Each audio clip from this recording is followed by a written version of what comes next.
Vous voulez que en bout de...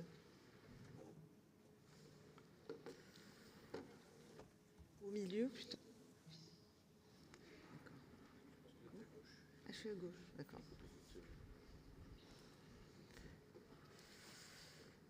Ok. Oula.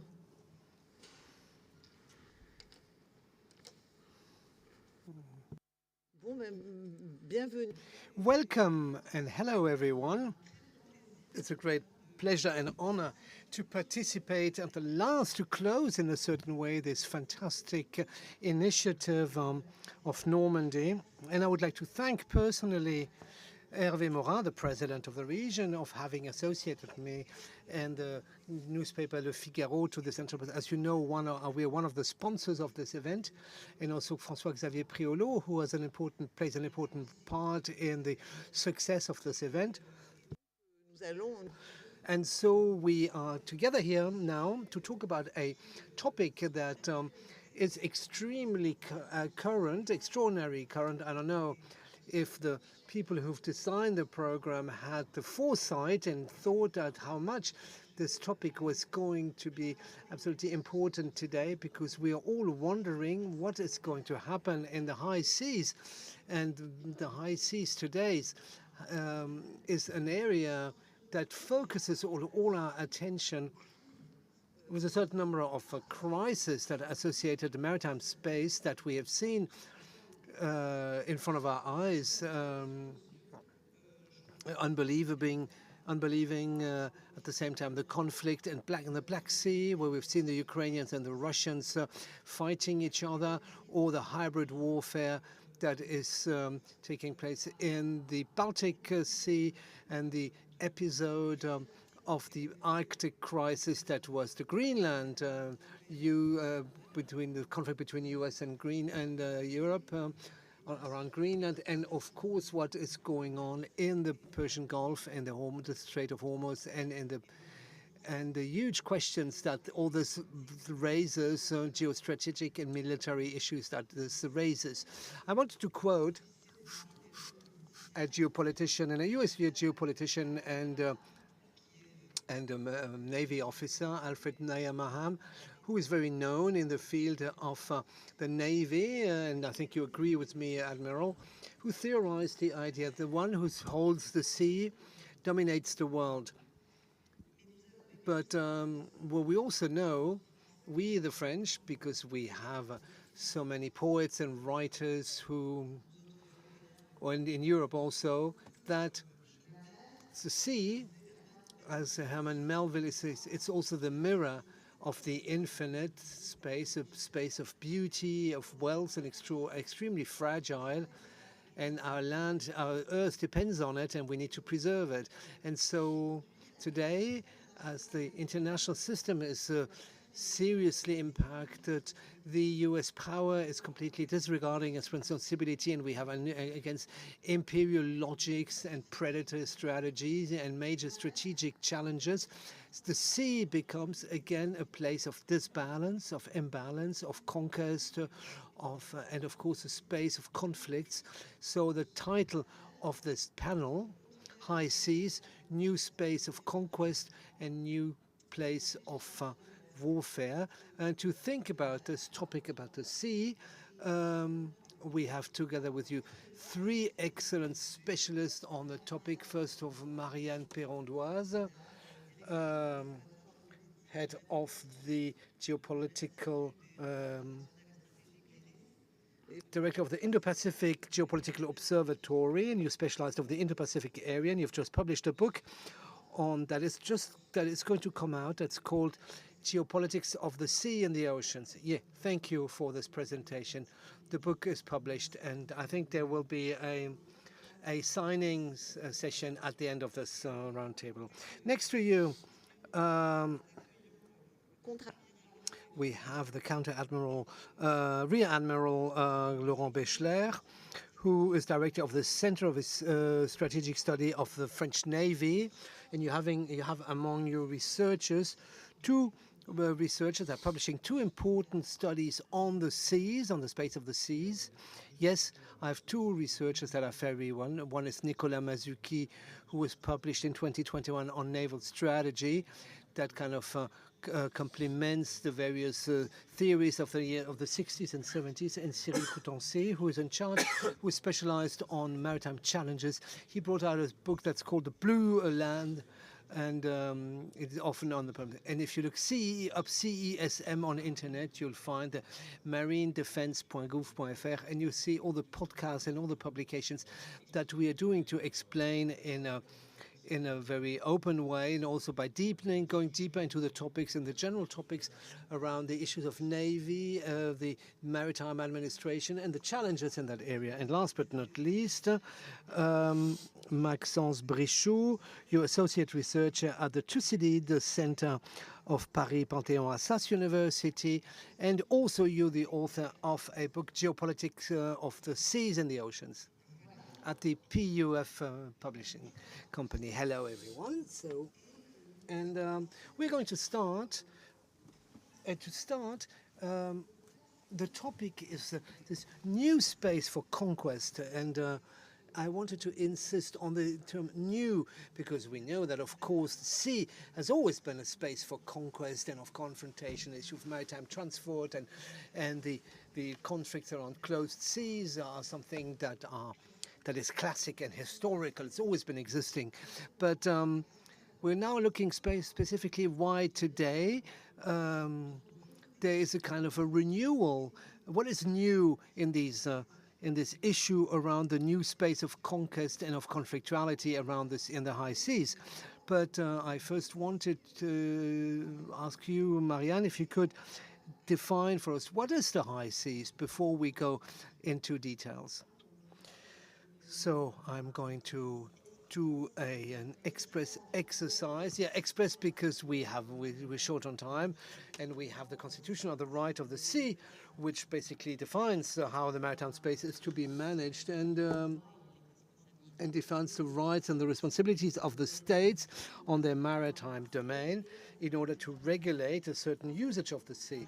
So there is some division, which we all know. First of all, we have the territorial space, which is the 12 nautical miles of sovereignty space. This is a full sovereignty space, coastal space, but where you can sail through without threatening the country. And there's already some tensions around of this law.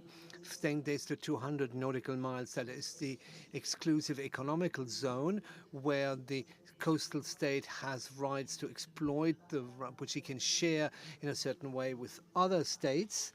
And to simplify, beyond these 200 nautical miles, there's the high seas, where there's a complete freedom of movement, of exploitation, of action, of fishing, for instance, of dropping submarine cables. So and these rights were fully held, but this regime of freedom has allowed a certain number of illegal activities to develop, and the human activities having a tendency to become more and more present on this high seas. There was leading to an over-exploitation of this area, and we're thinking particularly illegal fishing, the over-exploitation of the fishing stocks. So there was this will to protect the space, to protect the biodiversity, and to implement progressively, because there was a certain number of discussions around this, and to consider this international space as being a common good of humanity, together with this ambition to protect it, to use it, to exploit it in a sustainable way, because we have to pass on this to preserve this for the future generations. So in the end came out, after long negotiations, after 23 years of discussions, this treaty on the high seas that protects the biodiversity. This is absolutely recent. This was adopted in 2023, and the ratification process took another 2 years, so it's only been implemented in January 2026. And so The most difficult remains to be done because now it needs to be implemented in the country's legal system, and the main dispositions that have been adopted. I think we'll get back to that on the implementation of preserved maritime reserves. That is the main tools of the international community in order to safeguard the biodiversity. So it was kind of somewhat long, but it's important to remind us of the existing of this convention, of the legal framework, because the existence of resources, of important resources that are being discovered or that can be accessed now via new technologies, places this convention in conflict, as Maxence Brichoux, you can explain to us, with the imperial appetites of the powers, of the major powers, and maybe also the lesser powers. And so we know that 3% of the deep sea beds are explored nowadays. So there's a huge space to be for conquest and for exploitation. Yes, indeed. Just to repeat the same thing but differently, and to show how these activities are picking up speed in high seas. If you look at mentally the map of the world, what you're looking at is that all the emerged land areas, they are split into states. So what you're seeing are borders.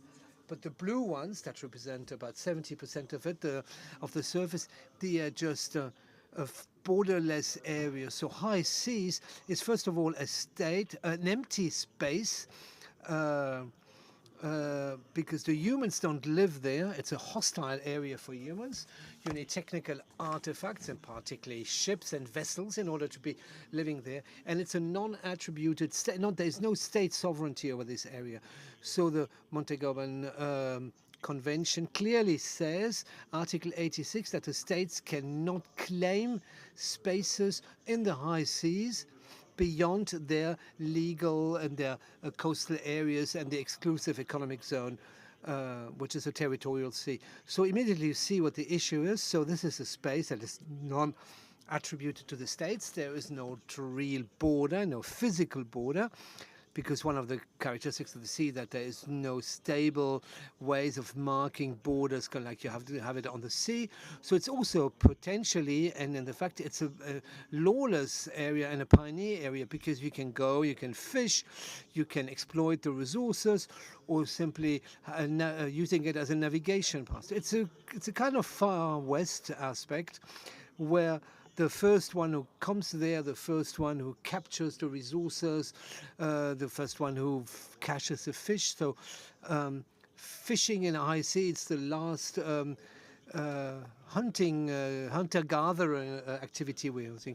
Of course, there's lots of actors interested, military, state actors, private actors, small fishermen to the big factory, Chinese factory boats, all the way to the more futurist companies that want to mine metal nodules that are 4,000 deep down. So there's lots of scientific exploration and mining companies and exploitation of the sea. So it's very future-based. So the things that are less futuristic, it's of course the fishing, that is a traditional millennial activity, and the transport, because the sea is the main shipping lane for all the goods around the world. That's why we have to get a certain number of blockings and hurdles, and the will to stop the maritime transport with the Strait of Hormuz, for instance. But this is also a movement that's 30, 40 years because of the technological difference, because of the needs of the industrial society. We go looking in the sea for new resources in the 70s, where we started to do deep sea drilling for oil and for gas. That seems normal, but there was kind of a huge engineering performance back then, pumping oil from the bottoms of the seas. It's also a transmission area of raw materials and information with the deep sea cables and the pipelines. It is also energy production with the sea-based wind farm, which you have here in Normandy. So lots of activities in the sea. So we are more and more dependent of everything that is transiting and coming from the sea. What we see in Hormuz, the Strait of Hormuz, is a good example of that. So there's a kind of a dependency to the sea and the productions that we take out of it and the flows and all the security, not just military, also food security, vessel security, deep sea installation. All that's the first point. And that links back more fundamentally to the fact that all our societies are more and more dependent from the sea, meaning that they are much more turned towards their coastline, meaning that the human population, be it in France or in China or elsewhere, it's more and more living closer to the ports, to the seas, to the seashore, because this needs to be defined. How do we regulate this? That's why we did the international treaty, which we just mentioned. Since these high sea territories don't belong to anyone, we need clearly to have international action in order to protect the species, to avoid overfishing, guarantee there's been not too much destructions of the environment. And since this cannot be the responsibility of a single state, since this is a non-attributed area, we need to have an international action which links us back to the multilateralism. Can the states cooperate together and respect the rules once these rules have been established? In the actual period, is it not showing, isn't that one of the factors of novelty, that we are in a period where this will of working together and to use these instruments, which you had just mentioned, is being rejected, it seems to me, that, for instance, because there is a competition of the major powers. We're talking about the return of the empires and the major powers that are getting ready for a conflict around these challenges of the common regulation of this assets and this legacy of this heritage. And Admiral, I was thinking about the Arctic area. That seems to be an extremely desirable area because it contains huge resources. And we have seen at the same time through the recent American behavior on the Greenland effect, we have seen the affirmation of imperial appetites and behaviors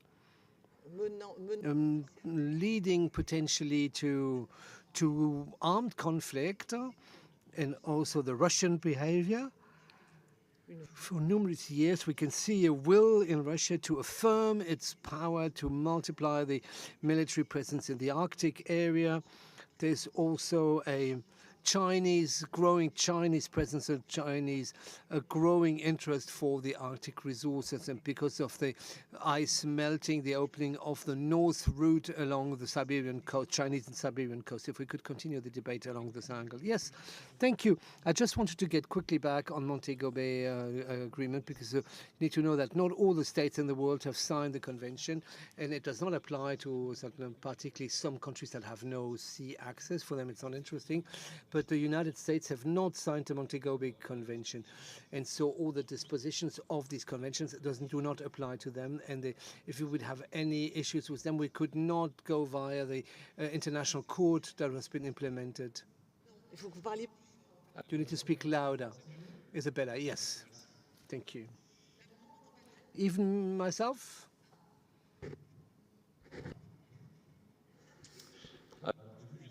So just to say that the Montego Bay Convention only applies to the countries that have signed the 1982 treaty, and the United States are not signatory to this convention. So if we have a grief with them, then you cannot use the arbitrage court to resolve them. So, because there's an international court that's been implemented to enforce this convention. That is important because the United States have signed the new High Seas Treaty that's trying to preserve the biodiversity in the high seas. Second important point, we have a topic on the exploration and the exploitation of the deep sea, and it's not the 200 economic zone, it's the continental shelf on a certain limit that has been set at 350 nautical miles, that creates on a certain area a competition between the way you explore the subsea, the water column. Everyone owns the water column, but not the deep sea floor. That there's a certain competition on the usage of that. So if we get back to the Arctic, this is a new state of conquest because we are having here, the novelty here is with climate change and all the consequences that is creating for the sea. The immediate consequences, of course, the melting of the ice and glaciers in the Arctic, but it's also the rise of sea level and the fact that the coastline is receding, the extreme climate effects, and a certain number of topics that need to be dealt with on the submarine infrastructure. So the Arctic is an important area because this was an area that was largely inaccessible because it's covered by ice all year. This ice is melting. It's not all year round. The National Marine Navy has sent a ship in order to retrace the Northwest Passage that goes along the Russian coast to go from Iceland to the Strait of Bering. Even in June, there was lots of icebergs. So it's more in 2050, 2060 that this maritime route will be opened. Well, we need to anticipate. And so the maritime route that links Asia and the major European ports is much shorter via the Arctic Ocean than via the Strait of Malacca or the Red Sea and the South and Cape Horn, depending on the mode. So it's not that it's interesting for the shipping company. Lots of resources to be exploited because this area was never really exploited because it was inaccessible. And all the countries are interested by that, looking at what's happening in this area. There's also something interesting in the Arctic Ocean. You have a specific archipelago, the Spitsbergen or Svalbard. It's an archipelago that is normally managed by Norway, but it has this particular status that all the ones that have signed the Spitsbergen Treaty can freely access and use the have mining rights. And who are the states that recognize these islands? It's not just Arctic states. We have, for instance, China, New Zealand, we have Afghanistan. Lots of countries said, oh, great, let's sign the because one day we may be interested in exploiting these areas and the sea floor. And so this particular area shows that everyone's understood that in the Arctic area, just like in the Antarctic area and the southern seas that is protected by another treaty, there are resources that need to be exploited. Some of them are over land, others are inland, others are in the seas. We spoke about Greenland. There's many small islands that are important bases if you want to explore the space. So clearly with climate change makes that this space is going to become a space for conquest, an arena, or maybe, I don't know if it's going to be an arena for confrontation, but at least a space for conquest. You spoke about the Svalbard archipelago. I just wanted to mention that in an interview that a German strategist, professor at the University of the German Army, he noted that among the soft spots of the NATO, there was the Baltic area with the Baltic states, where clearly we does not exclude in a short term a Russian aggression. But he also mentioned the Svalbard Island as this is a place where potentially there might be a space for confrontation between Russia and NATO. What do you think of that? Well, the status is very different. The Baltic states were a long-time part of the USSR, and when the USSR had recognized with the Spitsbergen Treaty the sovereignty over the Svalbard archipelago. So the entire speech of Russia that tried to legitimate its actions, saying this is actually a part of Russia, will be more complicated on islands where we have signed from the beginning that there's guaranteed a demilitarized status. Of course, that does not exclude that they could try something, but it is important distinction. But when we're talking about the soft underbelly of the NATO, it's kind of a paradoxal because the countries that are part of NATO, they are all under the NATO Article 5 protection. I said all the other nations will have to safeguard if the nation is being attacked, without specifying what this was conspired on. But it's not so much a soft underbelly. It's more the natural frontier with Russia. I mean, the Baltic states are directly at the border to Russia, but thinking about Poland, for instance, and the Svalbard.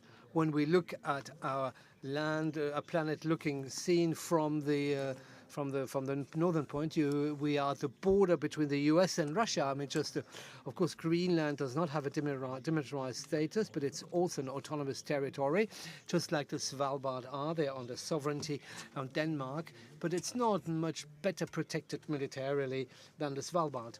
The difference here is that in the Greenland, you're allowed to have military bases. That is, of course, the challenge at the moment. While in the Svalbard, the Spitsbergen Treaty forbids any state to install any type of any wartime, any war-like usage. I think we're talking about soft underbelly book for him. There is a weakening. There's a question today was the behavior, very unpredictable behavior of the United States and of Trump. There is an issue with the validity and the solidity of this Article 5 of NATO. That was within this framework you were talking about. This is one of the soft underbellies. Laura, if I could get back to what Rear Admiral said, the specific position of the United States regarding the Montego Bay Convention. They haven't ratified it. They are kind of refusing to ratify a certain number of treaties because they don't want to have their hands tied. And the U.S. Congress had regularly, I mean, Bill Clinton had at one moment envisioned to ratify the Montego Bay Convention. The U.S. narrative is to say that they respect fundamentally the disposition of the Montego Bay Treaty, and now they basically champion the freedom of navigation. So that is a narrative that is really put forward, and it's one of the missions of the U.S. Navy is to keep these shipping lanes, all the shipping lanes, free and accessible. This is a navy that is present in all seas. They have an incredible number of bases and of support points, and they can work to ensure that the freedom of navigation is maintained. There's also a trend to position as being the champions of the struggle against the war against illegal fishing. That's a new positioning of the U.S. And we can, of course, understand the back-end strategy behind this narrative that is clearly oriented towards China, against China. We're basically trying to denounce a form of maritime expansion, and particularly not just the presence of the Chinese Navy in some spaces for the Indo-Pacific region is extremely visible. But since we're talking about resources, they've also denounced the pressures on the fishing fleets on larger oceanic areas of the Chinese fishing fleet from the Atlantic to the Southern Pacific, without forgetting, of course, the Southern China Sea. So there is a clear strategy behind the fact that they did not ratify the Montego Bay Convention, but nevertheless using in order to attack the revisionism of some states that have ratified the convention but do not respect the treaty clauses. And that is clearly a criticism directed against the Chinese revisionism. Well, actually, on this, Maxence, isn't there some sort of impossibility to understand the U.S. position? Because as you said, Marianne, the U.S. since 1945 have become a dominating maritime power, countering the Soviet power for a very long time, and now China, by ensuring the safety of maritime pathways, they perceive themselves as the ultimate maritime power. But it is true that now, with Trump #2, the second term of Trump, things are becoming unclear.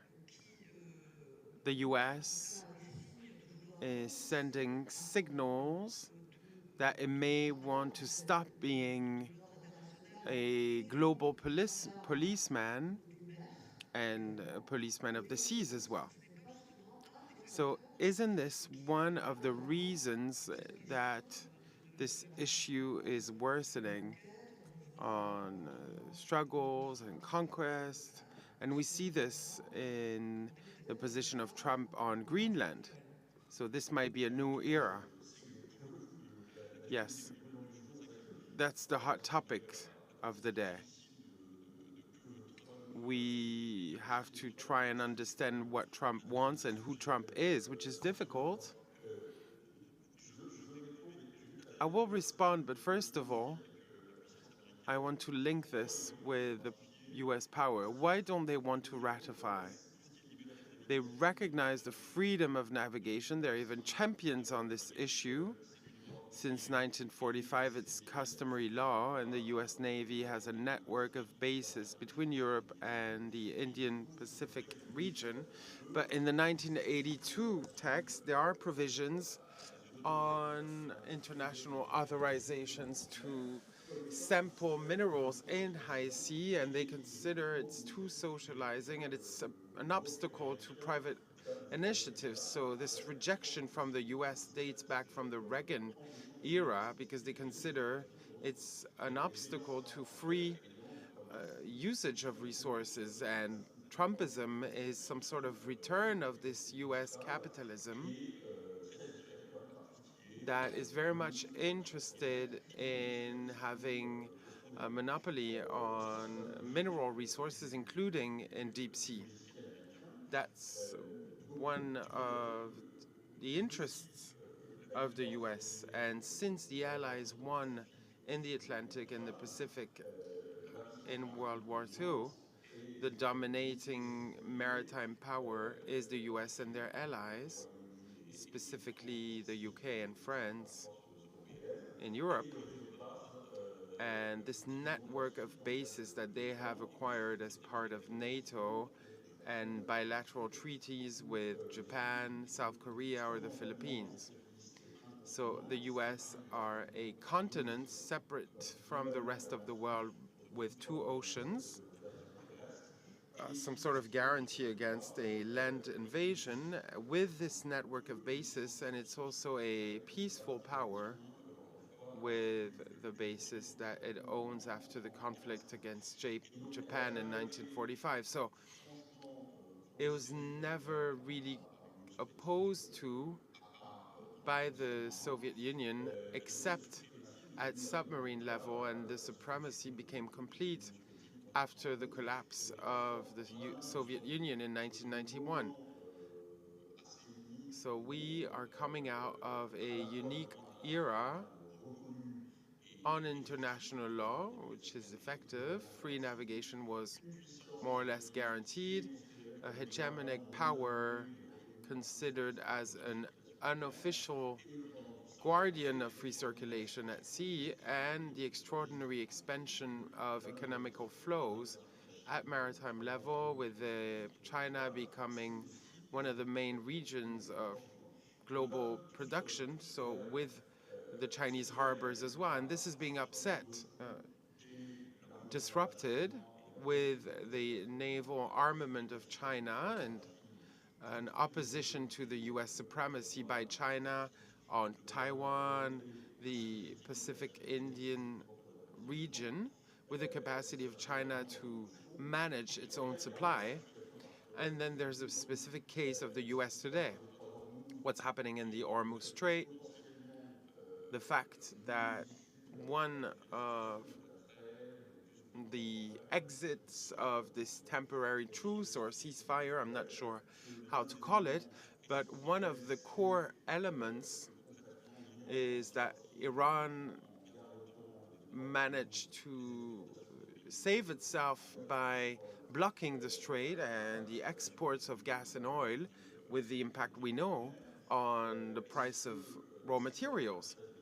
This is the main argument for Iran to get that ceasefire and a more or less stable situation that could come out of it, and certainly not the current status quo. And by principle, can a coastline state that opposes free circulation can have a certain level of control, or will we need to pay a fee to Iran to get those exports of oil and gas to circulate? And fundamentally, what's at stake is the physical capacity of the US to guarantee free circulation in what they call chop points space geographically, where ships need to get through to come in or out. But since there is this bottleneck, you can block them. The Black Sea, the Suez Canal, and the El Maneb and the Malacca Strait, amongst others. And since 2022, there are naval battles, not in high sea, but in the coastline. The Ukraine war was always a maritime conflict. The Russians tried to block the cereal exports of Ukraine, and Ukraine, without any ship, managed to beat the Sebastopol fleet. So they managed to re-establish exports, which is one of the main incomes of Ukraine. There has been a maritime battle in 22-23 in the Black Sea, won by Ukraine, and there was a maritime battle with the Houthis, and now in Hormuz. So these are locked areas. It's not Trafalgar with two fleets opposed, but a maritime fleet trying to block or open traffic, and then the coastal areas with missiles and drones trying to push back the maritime forces. So there's a strategic debate. Are the US still able to guarantee free navigation? And then there's a more strategic operational military debate. There may not be a great maritime battle, but there are already maritime conflicts opposing fleets at sea and players on land trying to push back those maritime forces to control the region. So it's some sort of territorialization of maritime spaces. Well, thank you very much. This is very interesting. Admiral, I would like to ask you the question from Maxence Brichoux. Today, are the US still able, after what happened in the Strait of Hormuz, and given the status of Gulliver that is at least temporarily stuck? We don't know how long it will last. Will they find a solution? But what is your understanding of this crisis from the US? Will this have an impact, as Maxence Brichoux said, which is a propagation of this issue to other bottlenecks at sea in the major straits? Is this going to lead to an increase of the number of players at sea and growing complexity of the balance or imbalances at sea? Alors, très vaste question. Et juste pour... This is a vast question, and since we're talking about the naval battle, I wish he talked about BVC rather than Trafalgar, when there was total control given to the French fleet in the Channel.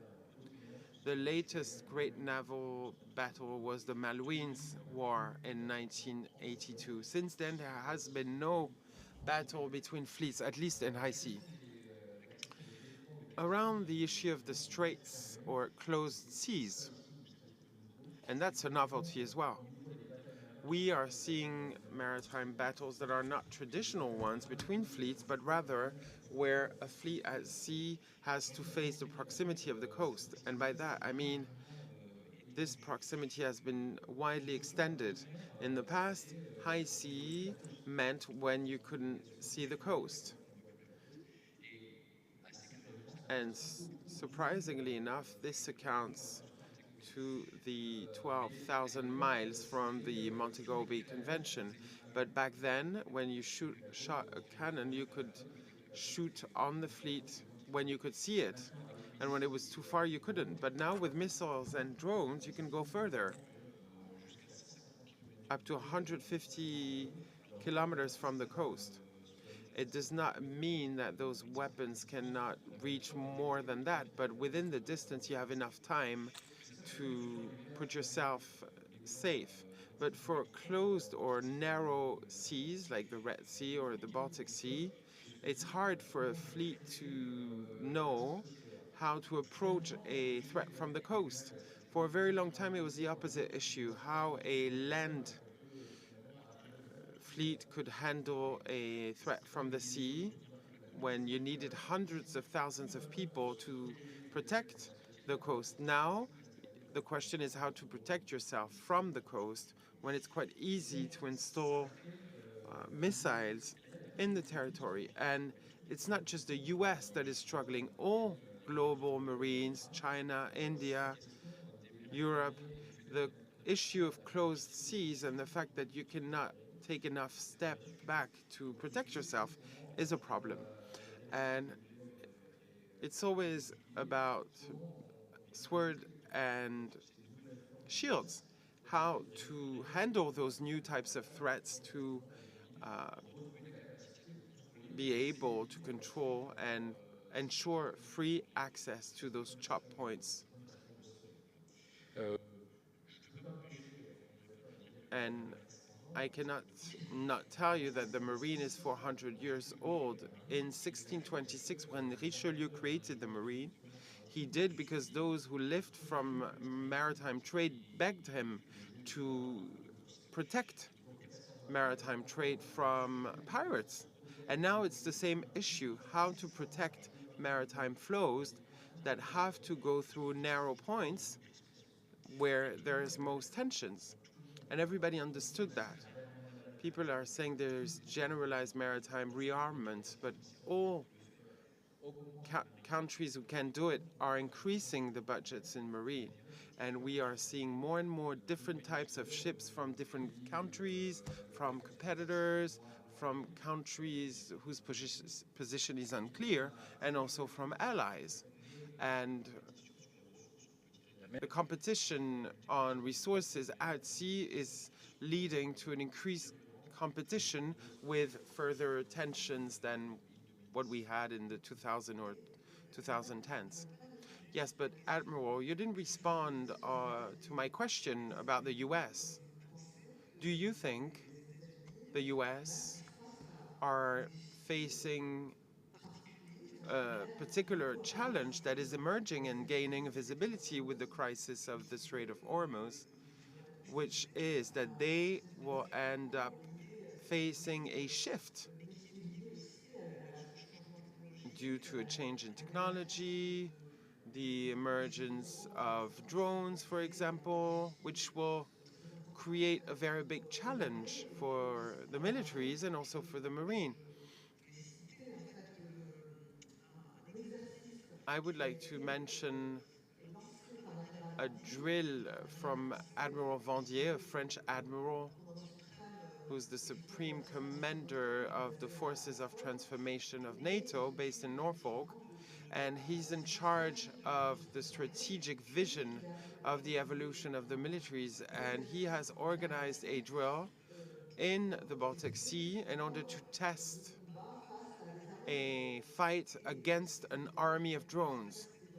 I'm not sure it was Ukrainian drones, but there was some sort of simulation of an attack by Ukrainian drones against the NATO fleet. And based on the results of the test, I think 1/3 or half of the fleet was neutralized by the drones. Yes, which is an answer to the question. The issue is not just a US problem, it's for all marine. And despite the strength of their marine, they are facing this dilemma, how to proceed with means that were not designed to face this type of threat. The exercise, the drill from the Admiral on the Baltic Sea, and there's something similar happening every year near Portugal. The aim was to see how the NATO Navy can face this type of threat. Drones and maritime drones that are new and that are very small, so this detected very late. And you can have many small drones, up to 50, targeting a single target. And in front of this threat, our Western Navy has not developed a ship that is adapted. And this is what we call high-length defense. In World War II, there were all kinds of different types of cannonballs and to fight planes, but also unidentified floating objects. So we need to find solutions. We need to try it out. This is being tested in the Baltic Sea, but not just Ukrainian drones, and from other European countries and startups who manufacture drones. But we count on the feedback of the Ukrainians on how to test it, and it's also a way to be trained.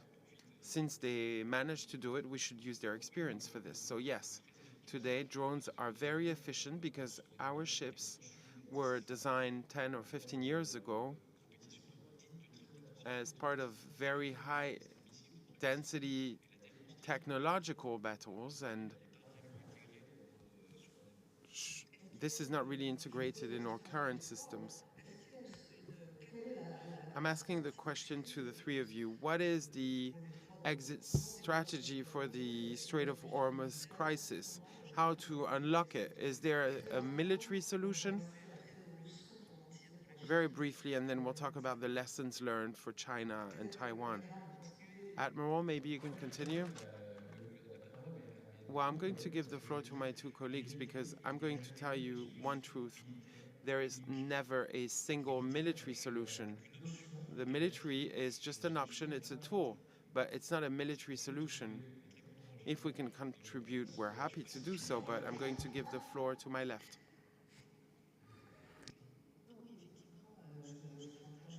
Yes, I agree with what you said.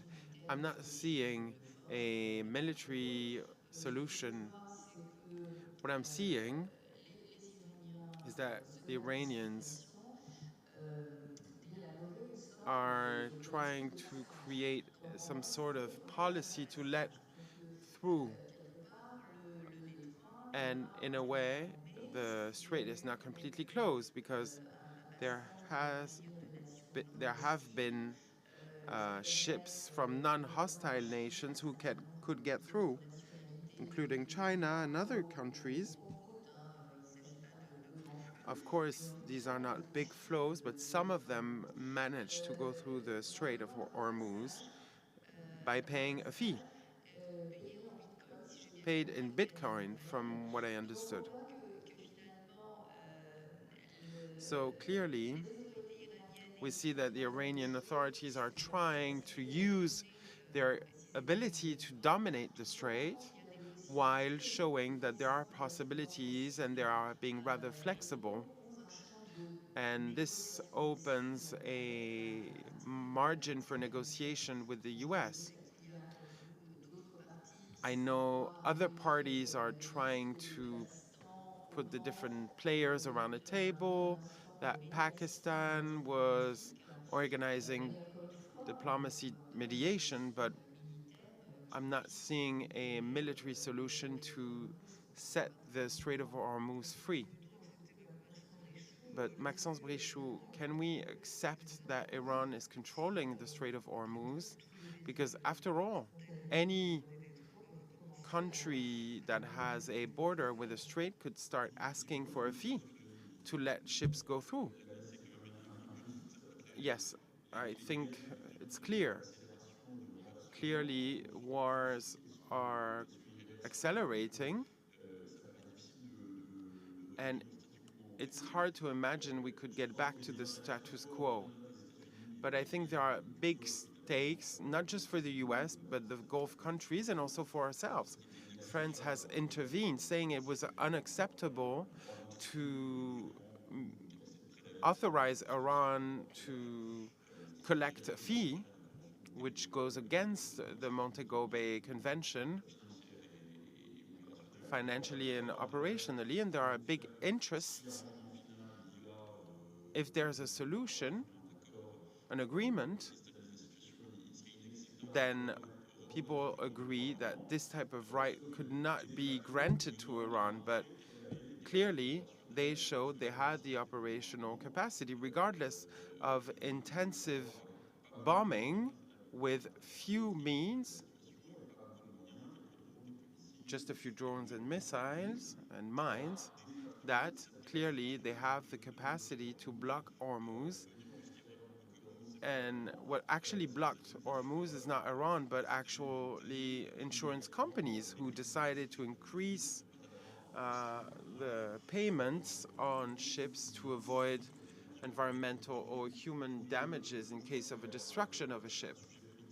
This is going to be an intense political issue in the coming weeks.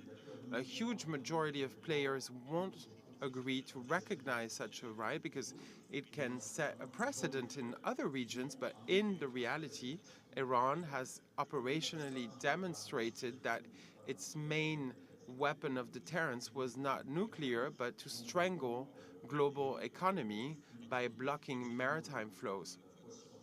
And an exit could probably be a diversification of energy for the consumers, us, and diversification of logistics options with Saudi Arabia and pipelines to the west and circumventing the Strait of Hormuz. So it looks like it's kind of irreversible change. Well, actually, will this situation have secondary or collateral effects? And what lessons can China learn from this situation? In the China Sea, will they change their behavior, be more cautious vis-a-vis Taiwan, seeing that the strategy of the weak against the strong can work? Or will they conclude that the US is weakened and make a move to try and accelerate and push the US away from the region, since the US have, for now, a role of a counterpower that is crucial against China? I would tend to think that this movement of modernizing the Chinese Navy comes along with an economical development of political influence and to revindicate their status. China considers itself as a great power and must have the relevant attributes, especially in the military. And China is in the Indian Pacific region where most of the security depends on their capacity to control the sea, to protect its exclusive economical zone, project power, and protect itself from any attack. And this development of the Chinese Navy is logical with the status they're trying to revindicate, where the competition with the US, and we saw that since 1945, they have been the reference power, especially in the maritime sector. And China also wants to avoid depending on this guarantee of security from the US, because this role of global policemen at sea benefited China. They benefited from stability, the fight against piracy after military operations from the US or the EU, the stability of the Strait of Malacca with different patrols organized locally and some means being implemented for surveillance, for example. So China has realized that they depended on this guarantee of security. They don't want to depend on it anymore and want to have their own autonomy, but they also have their political agenda in relation to its history and what they consider as a return of history after a time of humiliation from the West. And the episode of the unequal treaties where it was dismembered. So they are rebuilding what they consider as their historical territory. There was the event of Hong Kong, and then there's Taiwan, where they consider that a reunification is a crucial step in order to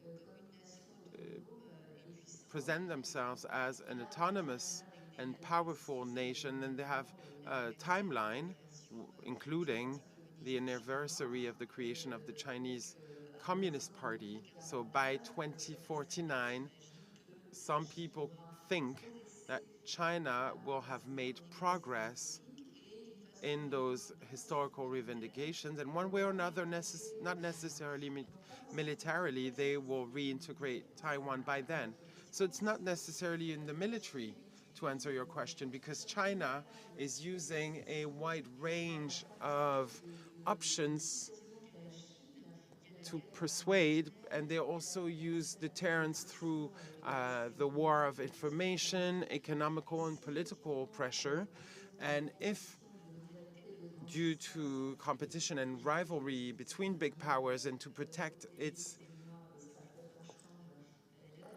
trade fleet, they need a navy that can be deployed very far into the sea. They also have a political practice vis-a-vis Taiwan where they're trying to push the limits to create fatigue psychologically, culturally, socially, but also militarily for Taiwan. And we don't know if the military option, which is initiated by the US, is the only mean considered by China. They consider they have a whole series of options available, including their capacity to convince. Maybe because at some point Taiwan will be controlled by a political party that will be more favorable to good relations with China, and that they will be able to have some sort of reunification that is institutional, not through the force. Thank you very much, Rear Admiral. To share this point of view, does the French Navy present in the Indo-Pacific region, they monitor this confrontation between the China and the US, this very intense competition between the two navies? How do you see this? How do you see this strategic confrontation? I mean, you started by quoting Alfred Mann, and it's true, because in Alfred Mann's conception, apart saying that indeed the sea is fundamental in order to have what we need. So who dominates the maritime trade, dominates the land. Alfred Mann also theorizes the fact that the concept of fleet in being. So it's enough if you have a navy that's sufficiently powerful and demonstrative to dissuade the other one to come and attack you, even though you do not even need to deploy this navy. It's just their existence that dissuades the other one. Between the US Navy and the Chinese Navy, everyone has big vessels. So the Chinese Navy developing airplane carriers. The United States, they have the new Trump-class frigates. They bring back the dreadnoughts. So we are really on two nations that are saying, I am the biggest, I have the biggest navy, and I can control the seas, without having a direct conflict between Chinese and US vessels. The Chinese are blocked because they have no access to Pacific. They have to pass via these various choke points, or these the straits, or between islands. The only way for them to access the Pacific directly, the Pacific Islands, sadly, it would be having a port and a base in Thailand. There's the chains of islands, but it's really the first chain of islands that is the chokehold for them. Today, they have their airplane carriers. They sailed around Australia, so they're showing that they're able to intervene far from the bases in the Pacific areas, important means. So they're really in this demonstration of power, saying we can go and attack you everywhere, in Guam, in Hawaii, wherever you are in the Pacific Ocean. So we are in a conventional scaring strategy, saying, okay, look at my big stick. With the threat today, what is being used by many countries against this is the hybrid warfare.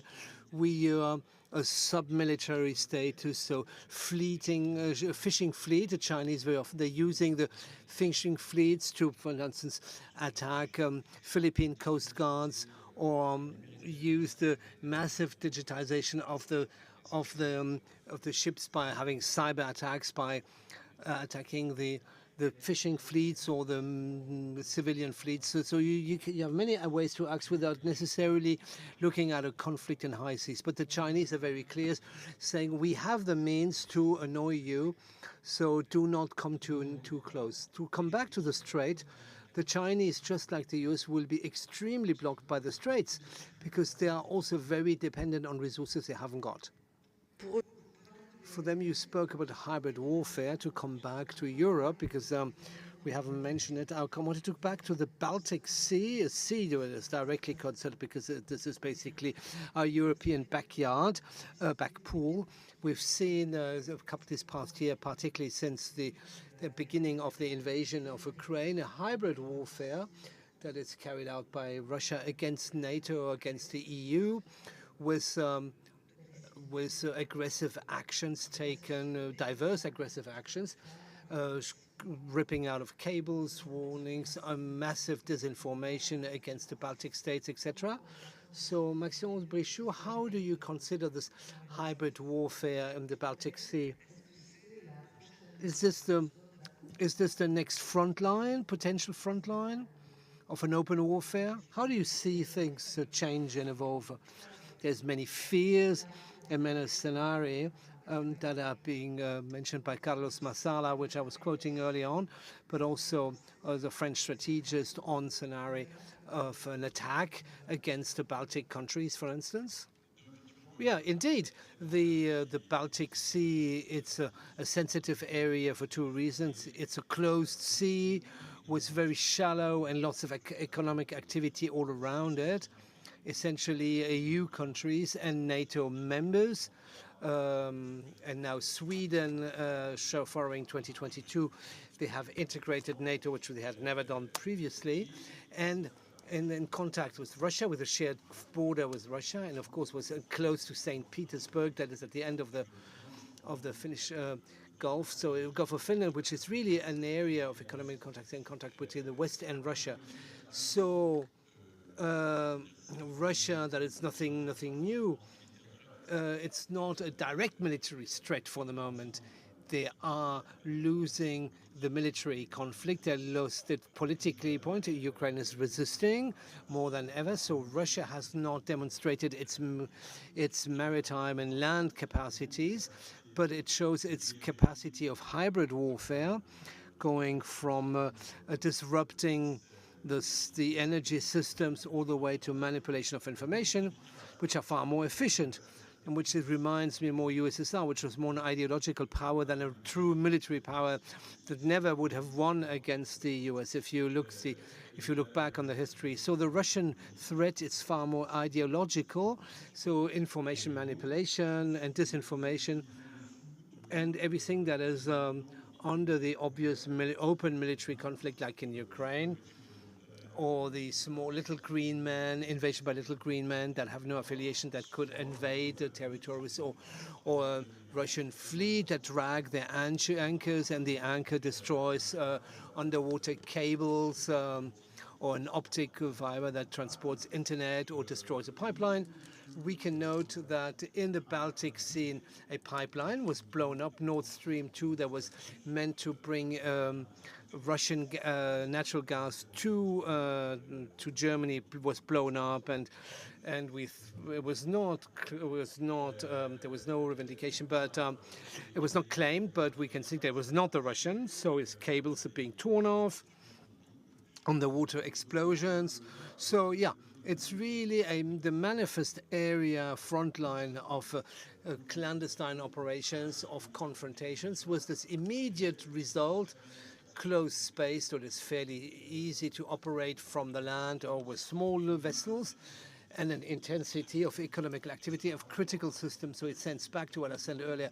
We're doing more and more things in high seas, and we use them, and we transport things, goods, men, equipment. So there's different ways of disrupting to blow up or to cyber attacks. There's a whole range of activities.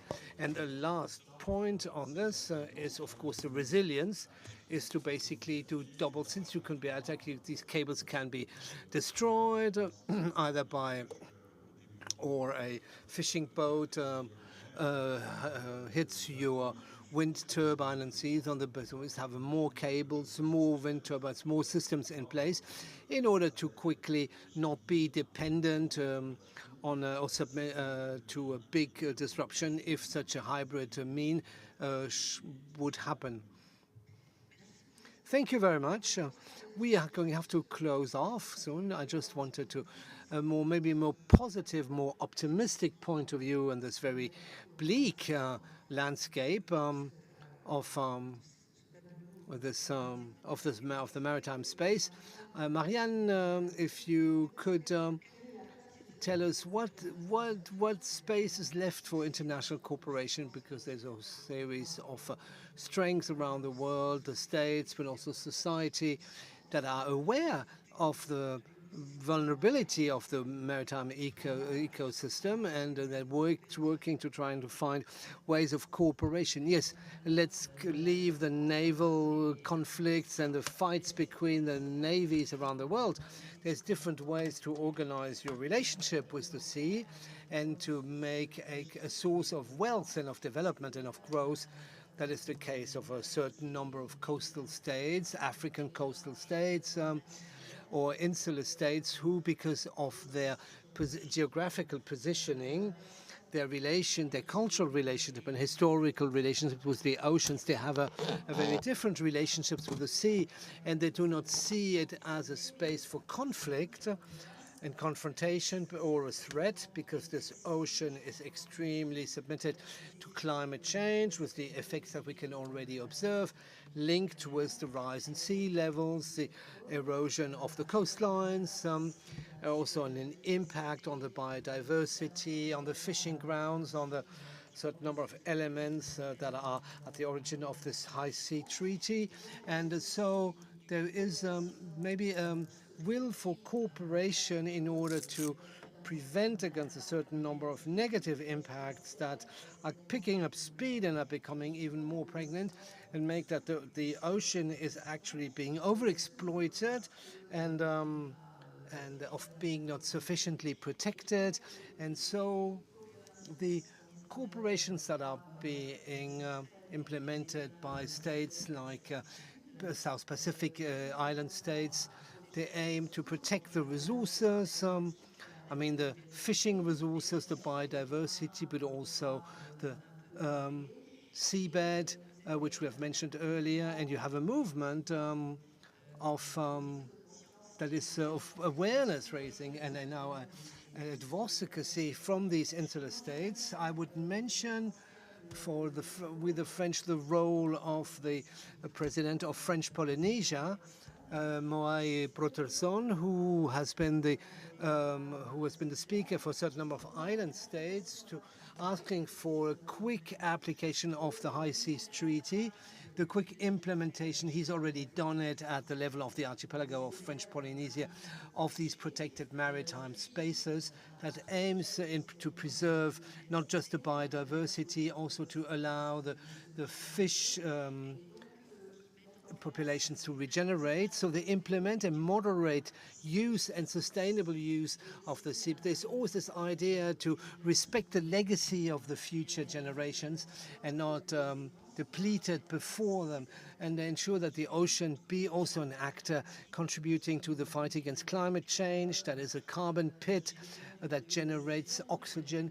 So there's all the series of elements that make sure that the suffering of the oceans is absolutely bad for the proper balance of the planet. So I would like to mention this effort, the capacity that these states having of understanding, helped by a certain number of NGOs, of the necessity to implement this treaty, this High Seas Treaty, and to think about strategies regarding the seabed, particularly the decision of a certain number of countries that, without waiting the implementation of a mining code by the International Seabed Authority, they would immediately start exploring and then exploiting these the seabeds we mentioned, the United States, and the very uninhibited approach of the United States regarding a certain number decision. I mean, there was decision of President Trump to start exploring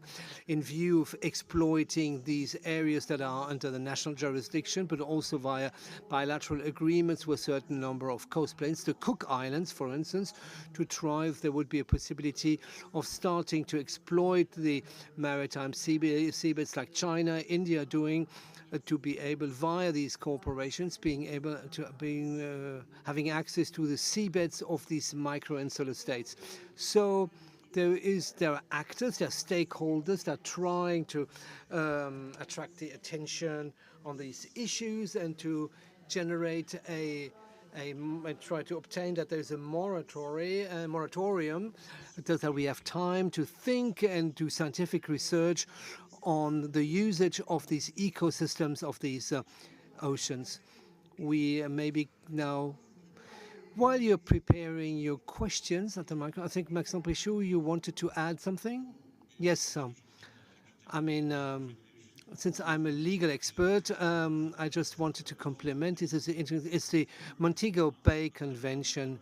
This is saying that the seabed is the common heritage of human, meaning that the humanity becomes a kind of a legal entity because we have a legacy. So who is entitled to speak in the name of humanity? Who has the right to define the usage conditions? So this is a legal philosophical question. Should we let the state have the monopoly of the management of this common heritage of humanity? What's the role of the civil society, NGOs, private actors? So the Montego Bay has made a step forward, saying there is an entity above the states and they have a legacy which they need to manage and preserve. So a very nice conclusion, a very nice idea.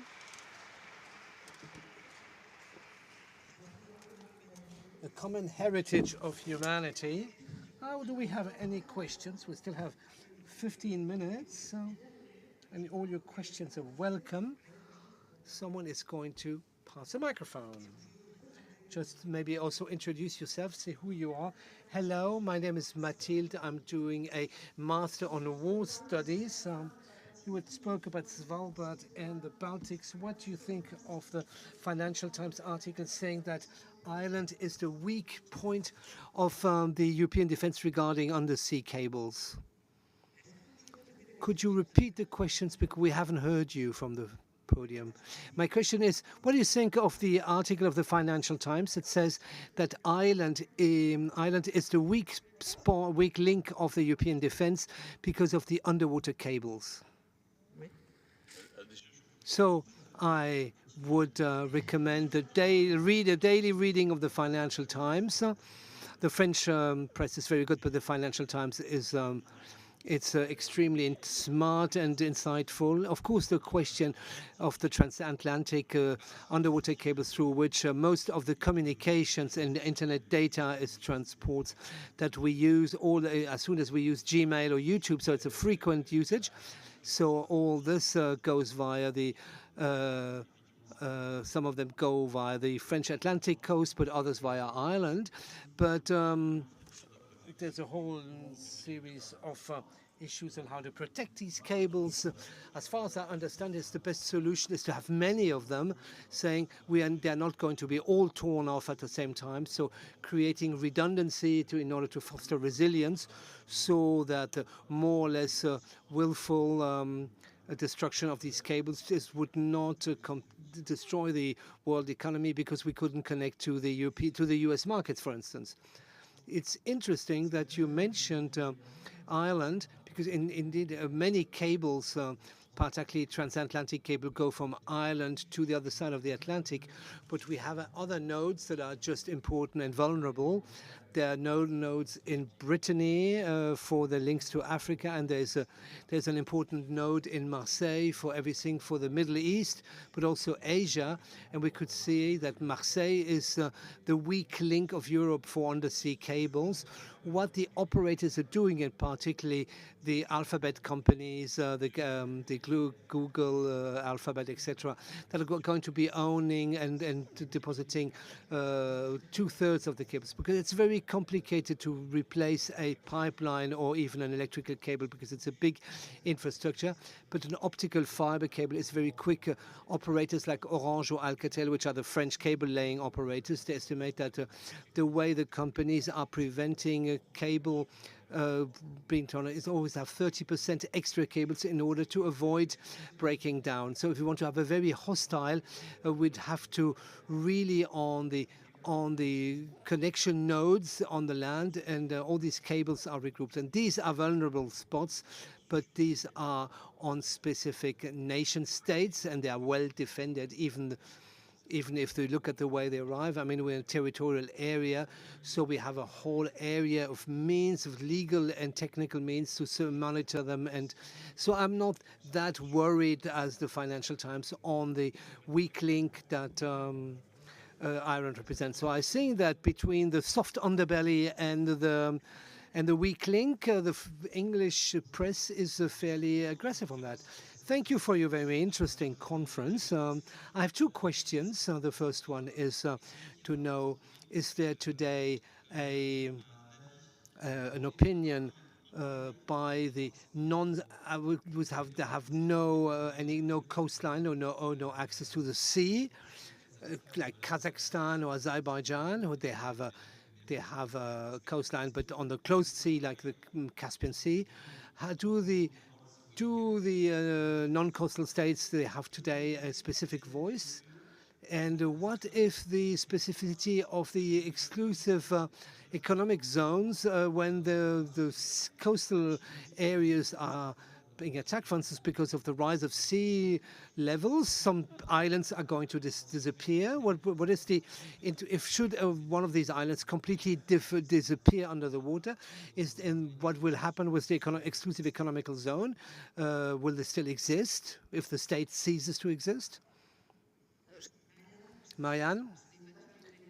I haven't got all the elements to answer this question, but the question of the states without any coastal access, it's interesting because since you haven't got access to the sea, of course, you're lacking a certain number of facility. You haven't got a harbor.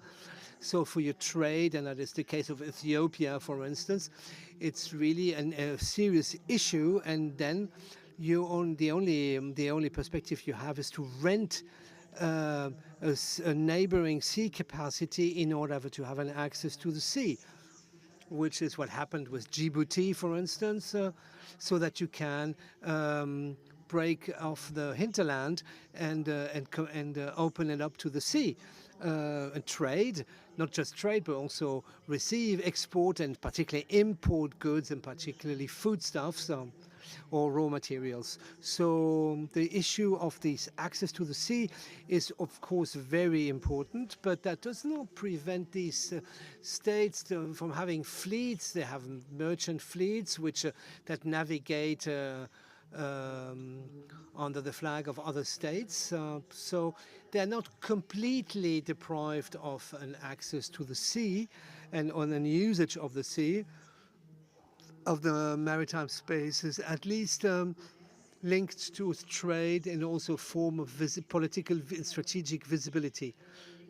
The rising sea levels and the possible submersion of a certain number of island states, that's an interesting case in international law that has not yet sufficiently studied yet, because we have the definition, the classical definition of a state that is characterized by a territory that is above water with a population.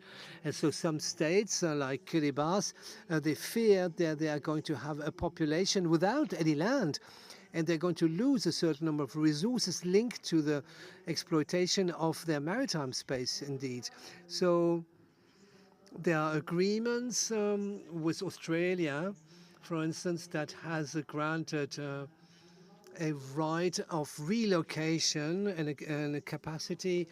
I think I've forgotten what state, I think with whom Canberra has made this agreement. It's not Nauru. Could be Nauru, But so there's a certain number of interesting initiatives. For instance, the Maldives Islands that try to implement elements to ensure that they can ensure their culture, their particular culture, and a certain number of cultural characteristics. They digitize a lot of their elements in the perspective, yes, that they will be completely and unavoidably submerged. They will not only be losing this land, but they also be basically vanishing. Their culture would be vanishing because it would be drowned under the water. So you have some insular states that are extremely active and very vigilant, and that are trying to find alternative solutions of relocation of their populations, also with this will to remain present and maybe to recreate digitally their identity and passing on to the future generations the memory of a space, of a culture, and of and a national memory that they will be able to pass on outside of the initial territory that would have been submerged. Are there other questions? Hello. My name is Marin. I'm at the Salvador Allende High School. Is the French Navy sufficiently powerful to play a role in the case of a conflict with another state? Are we powerful enough? How good are we?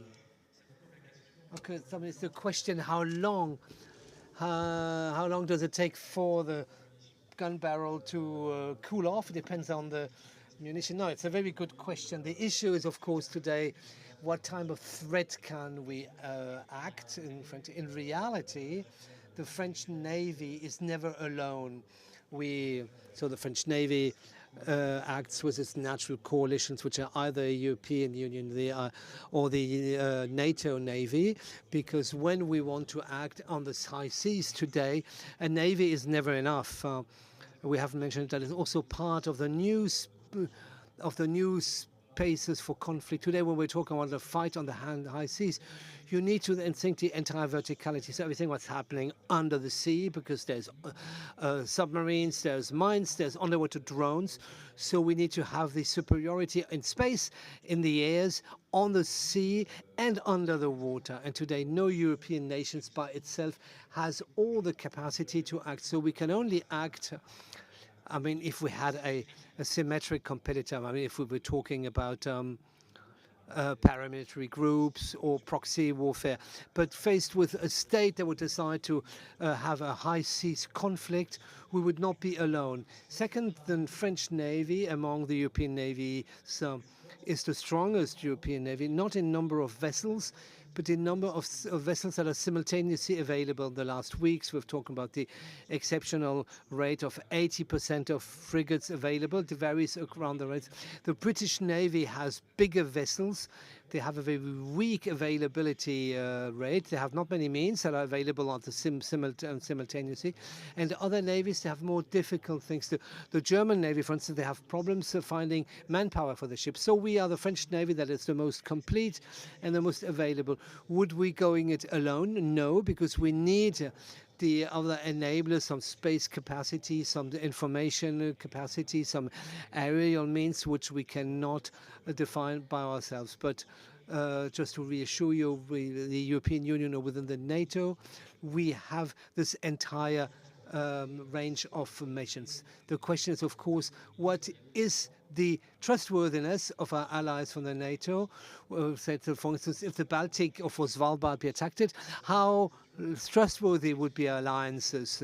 That is an issue that is actually being dealt with in the update of the military programmation laws. We wanted to have more sovereign means in order to be slightly less dependent on certain capacities which we do not have, and we have to rely on our allies for. But today we have a very good navy, and that is aggregating around the European.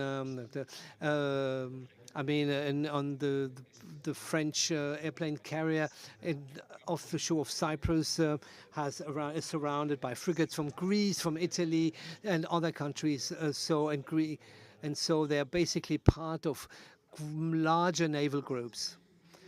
Maxence, you wanted to add something very quickly.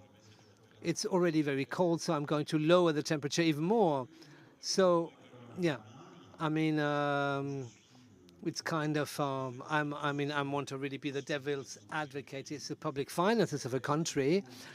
We need more money to buy equipment. There's no more money. The coffers are empty since we do not want to increase the taxes, so we're going to have to cut in the social expenses and work more in order to finance the rearming of the countries. I absolutely agree with what you have just said. As far as I'm concerned, I perfectly agree with Maxence Brichoux has just said.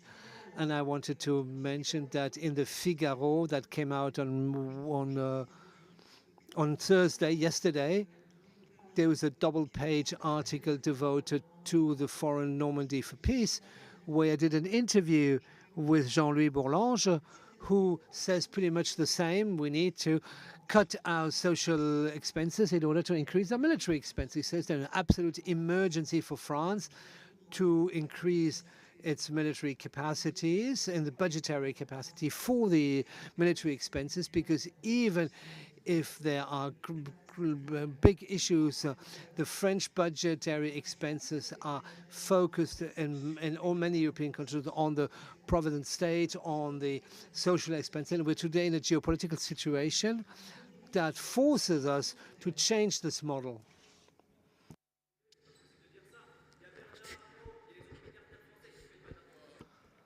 We need to give this man a microphone. It's a vast debate. Apparently, the two arguments are perfectly legitimate. I think many political parties that have all this variety of positions. Your position is perfectly legitimate. We can increase taxes. We can re-affect public expenses. Can someone please give this man a microphone? Ce qu'on vous dit, c'est que le... Sorry, we can't interpret if we don't hear the questions. What we're saying is it needs to be completely a central issue.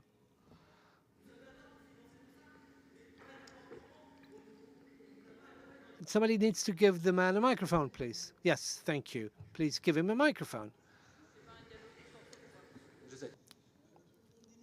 We don't need to cut social expenses in order to finance the army. It's absolutely necessary to defend ourselves. I agree with you that we need to increase our military budgets and expenses in the area of security, but also make budgetary expenses in the area of health, of social and education, many other. You're telling us that you agree with me. It's not exactly what I heard. You started when you spoke up. What I said is that today I translate what Jean-Louis Bourlange said yesterday, where he said that indeed today the social expenses on average in Europe represent 37% of the GDP, while the military expenses, the issues of defense, represent 2 or 3%. So what I'm saying is that our continent today is threatened, is under threat, and so we are going to have to find this money somewhere. I'm not saying that we need to cut the health expenses, but the area of the social, it's a very vast area. There might be topics where indeed we'll be able to cut down on cost and do structural changes. Else we will not be able to solve this. And we're not here to discuss political economy. That is clearly the topic of the coming presidential election next year. There will be 50 shades of options of financing these changes. I have just wanted to develop my personal opinion. Apparently, some arguments in terms of volumes that need to be considered, left or right. Thank you.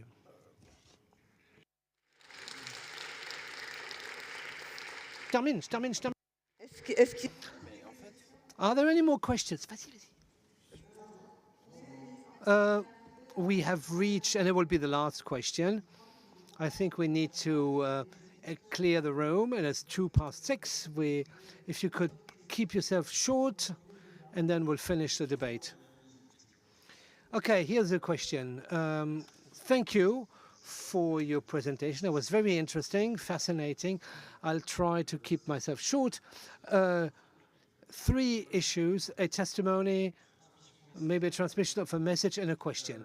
First of all, why? Because I'm in the Maritime Navy, so I'm half of the year on a vessel. The confrontations between, or the competition between actors and conflicts on the water, it's something we know.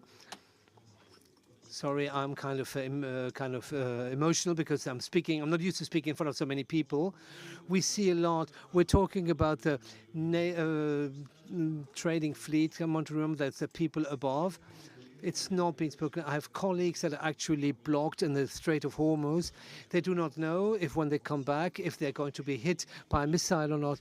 Some of them, they have received ballistic missiles by the Houthi in the Red Sea. And not even talk about COVID. There was lots of suicide that wasn't even mentioned. It's normal. It's far away. It's anonymous. We're talking about a naval rearmament, threaten hybrid warfare. A couple of weeks ago, I lived through it. I'm a pilot on ships, just like a pilot on the plane. We go safety distance from a Russian trading, not even a shadow fleet, and we see them every day, the shadow fleet ships. No, that was a legitimate ship, and and because of the will, they're now escorted by Russian military vessels. It's not even in the Baltic Sea. It's not in the China Sea. Here we are in the Channel, and we go behind the ship, and suddenly the GPS is gone. So we have 2 different GPS systems. So all of the signals were dead at the same time. So we were hit with electronic warfare. At the same time, we were pushing towards digitization of the activity. We were asking for AI to come in the boats. Many things need to be added. We won't have any more paper maps. So the traditional navigation will only be on digital. Everything will be dependent. Everything will be dependent of the GPS system. If you remember, in the World War II, we had the merchant navy that played a huge role in the convoys and the help convoys. What will happen today, what will happen tomorrow, are these maps to safeguard this, or are we going to have to prepare, like one of the generals said, maybe lose our children? These are issues that we are asking ourselves. In the US, they have the strategic navy. In Russia, they have it. In Europe, what do we do in order to ensure our supply in energy, in food and goods and materials? We are taken between the competition of the countries, between the geostrategic. There is no clear response. Maybe you have responses. Congratulations. Yes, that is a absolutely central question that is being asked on land also. How can we ensure the supply of the nation? How will the nation participate if we end up in a situation of crisis and of war? Yes, there are many questions within the questions, and you have recalled very well, whatever the vessel, be it a trading, a fishing vessel or military, there's men on there, and a conflict is not just metal hulls, it's human lives that are suffering. You've seen, and I think I pretty much know where it happened in the Channel, this electronic warfare, what happens next to the Russian fleet, but you have other fleets that do the same. Yes, indeed. You create around these precious units what they create a bubble of electronic fog. No, you don't just lose your electronic means, and we cannot fight against that of these denial bubble. It's not just a GPS, it's Galileo, it's everything of the positioning system. What we're doing in the French Navy, and I invite you to do it in the merchant Navy, all the buildings that are in the city they do an exercise called it Back to the 80s, where we're doing back to the 80s. We communicate via the non-satellite HF. We position with a sextant, or we orient ourselves on the coast, or we use paper maps, or we do sounding. So we have traditional methods of orienting ourselves, and we do not emit. We go dark. We transmit via signals. So these, of course, degraded signals that allows you to continue to navigate. we continue having paper maps. Of course, there will not be the trend at the moment to do electronic maps where everything is digital, but the French services of the Navy mapping service will be continuing publishing paper maps, and that is fundamental. We need to continue that. We need to be able tomorrow to navigate in an electromagnetic environment that is completely blacked out. That is fundamental. Have I forgotten something in the question? Dites-moi. Ah oui. Yes, the strategic fleet. In the actualization of the military program will be voted in Parliament, because of course it depends on the amendments. There is the possibility to, in a new alert state that is being implemented, to requisition easily the trade fleet vessels in order to transform them into the strategic fleet vessels. Many MPs have already written reports on the strategic fleet. We still have French transporters and French that's something we can implement. Of course, we need to be able to want to implement it. That's why I find it very good that the Parliament is discussing about this. Thank you very much for this debate.